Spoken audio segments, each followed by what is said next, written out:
But విశ్వంబర్లో కూడా your character is going to be very unique. Very unique, very different. Act చేస్తారు, megastar గారితో act చేయడం అంటే.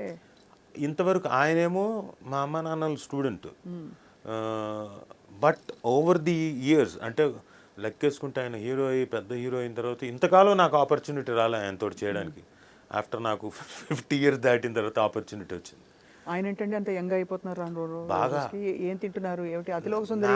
నాకే ఇప్పుడు ఒక టైంలో మీరు అన్నారు కదా ఎందుకు సనగవుతున్నారని, ఆయన మధ్యలో ఒక వీడియో చూశాను, ఇలా ఇలా ఇలా ఊపేస్తున్నాడు ఆయన తాడుని సన్నగవడానికి.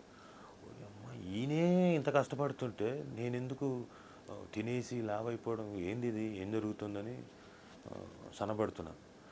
నాకు ఆ విధంగా ఆయన ఇన్స్పైర్ చేశాడు. ప్లస్ లక్కీగా నాకు 50 yearsకి అట్లీస్ట్ ఈ ఏజ్ కన్నా నాకు ఆపర్చునిటీ వచ్చింది విశ్వంభర్లో ఆయనతో చేయడం.